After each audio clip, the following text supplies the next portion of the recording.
That's impossible. I'll never get that. Today we're talking about bass. How low can you go? It is the municipal man of mystery coming from deep inside the ISO booth to all those Beat Buddy users out there. And today we are looking at whether you can take this Beat Buddy and this bass and put them together and create functioning bass lines on your Beat Buddy pedal. The short answer to this question is yes, you can add bass notes to a Beat Buddy kit, and that is what we looked at in the last video. The other short answer to this question is no, you cannot create functioning bass lines on your Beat Buddy pedal alone. You're going to have to use something else, like a looper or a bass player, God forbid. There are many technical reasons as to why this is the case, and I got to tell you, it got so confusing sometimes it made my head spin, but we're going to get into it. And if you're not interested in those technical issues, just jump to the end, hit subscribe, hit like, say thank you, and move on with your life. If you are looking at how to be more creative with your Beat Buddy, there are a number of things in here that will help you out. So stick with me. We're going to get into it right after MJ walks us out, right?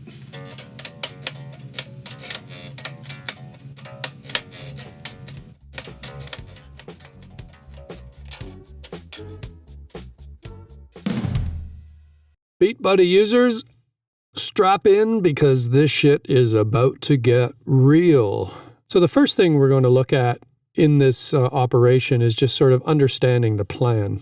So let's bring in my little plan here. If I wanted to add a chromatic scale mimicking the bass notes, and I started on E and I went up to an octave of E, I would need 13 notes. For each of those notes, I would need to ascribe a MIDI number on the scale, so that would look like this. And then I would want to add velocity ranges to those notes in order to represent some of the subtleties of the playing. Now, I could add a lot of subtlety to those, but as you can see, it gets really untenable. You would have to create so many notes, it would take you so many hours just to get those subtleties down. But even just dividing it up into 4 basic velocity ranges, and if we're talking about analog notes, velocity range means gain, right? How hard you pluck the string, right? You would have to create separate notes to represent each one of these velocity ranges. So even if I just keep it to 4 velocity ranges for each of those, I still have to create 52 separate analog bass samples and then load them into the Beat Buddy manager. So that's a lot of work, and it would take you a lot of time to do that. But nonetheless, I went through the process, so let's walk through a few of the main points that I've learned, and you'll see where this becomes unworkable. Question is, where are you going to get your analog notes? Well, you have a couple of choices. Of course, one choice is to just make your own notes, and if you have something like Logic or GarageBand, you can just break out your bass guitar. Now, the problem there is that you have quality issues. You would have to be able to record them and create good quality notes, and it can be done, but that's an extra layer of work you have to do, and that by itself would take you some time. So the other choice is to create MIDI notes and then export them as WAV files to be used in the Beat Buddy manager. So if I just create a MIDI note here, which I've done, so I've got a fingerstyle electric bass, right? I've got my whole note. Then I can just export that as a WAV file, or I can bounce the project, and that will bounce as a rendering as if I were mastering it. Another thing you can do is just use the samples that come with your computer. If you have GarageBand or Logic, or you're using some kind of DAW, it may have a library of sample notes that it draws from.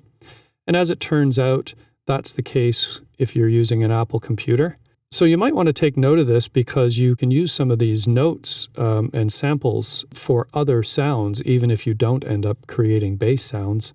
But I'll show you where they are. If I go into my Finder and I follow this path, I go Library, to application support, to GarageBand, to instrument library. And then I find something called sampler, and I'll find the samples files. And if I unlock it, I've got a big list of sounds that correspond to each of the instruments that are available to you.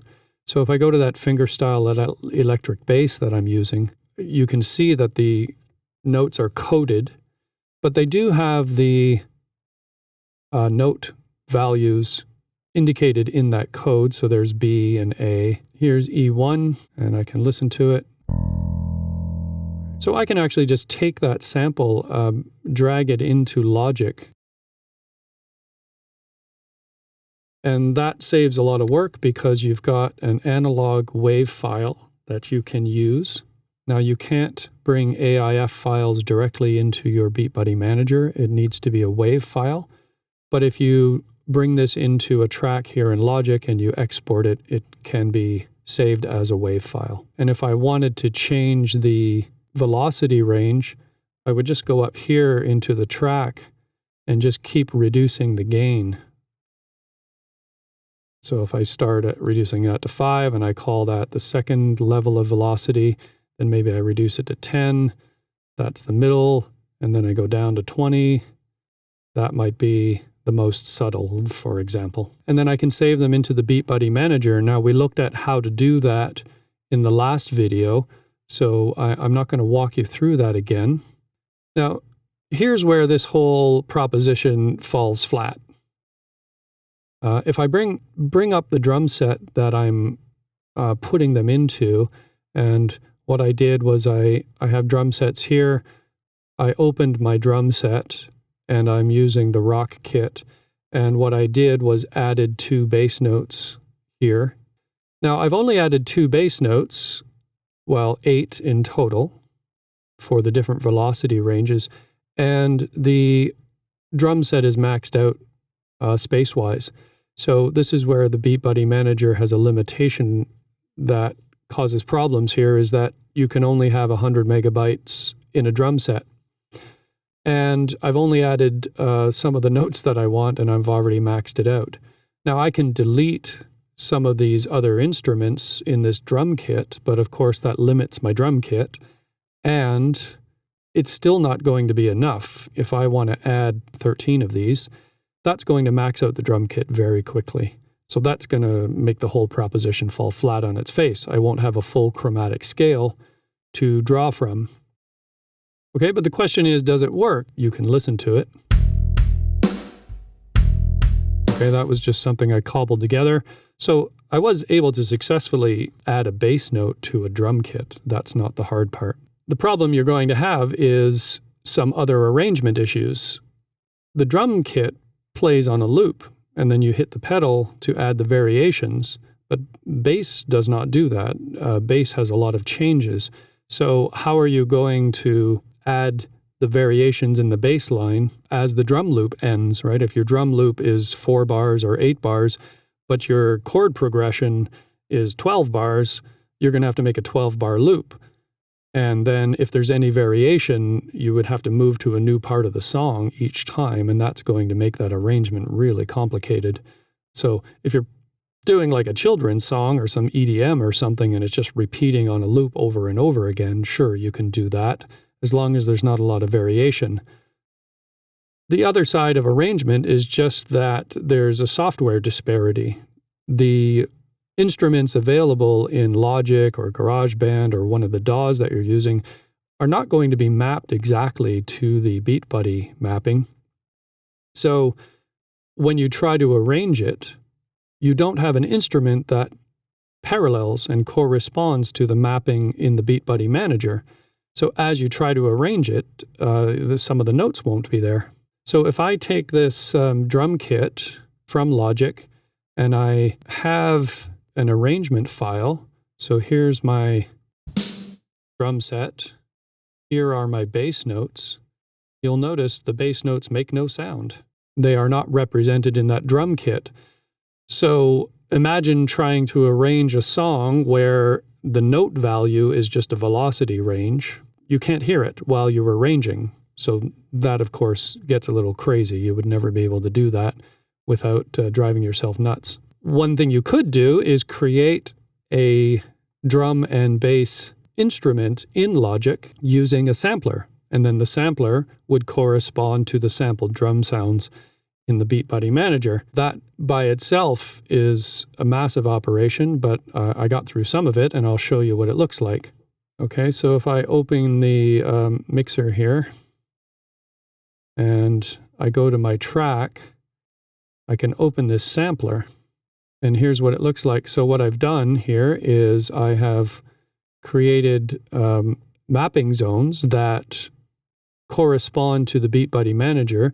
So I have some of the bass notes, and then I have G and F.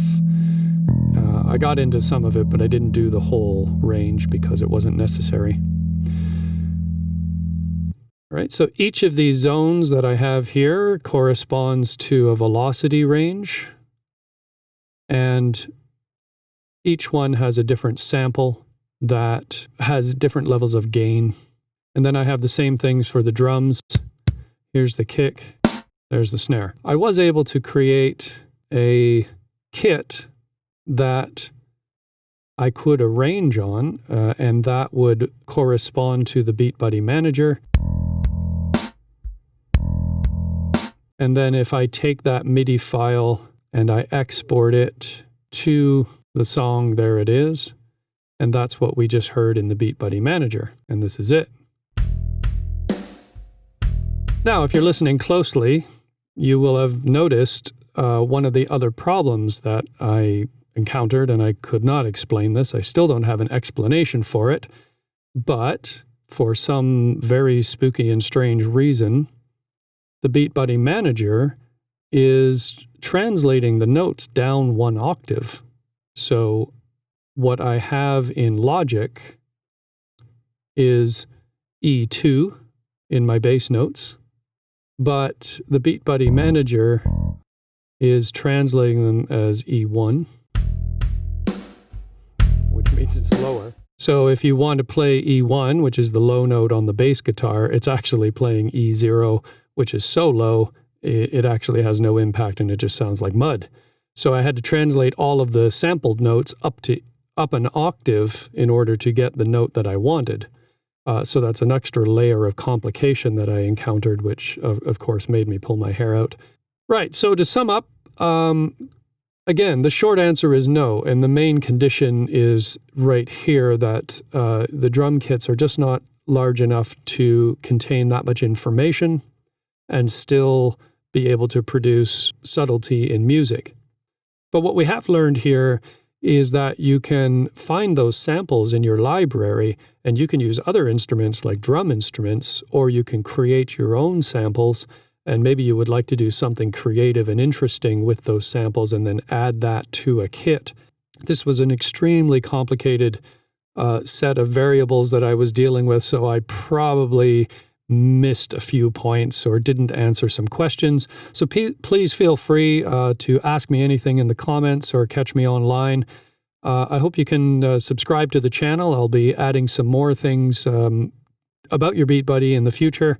And if you would like to continue building your knowledge base about using samplers and things like that, then stick with me. In the meantime, this is the Municipal Man of Mystery signing off, and we will see you on the rebound. Take care, everyone. I want you to have this video for free, but if you've got $2 or $3 lying around and you can kick them over here, it helps me take time from my real job and do more of this. So find the link below, go to PayPal, select only the least of what you can afford, and just know that I'd really appreciate it.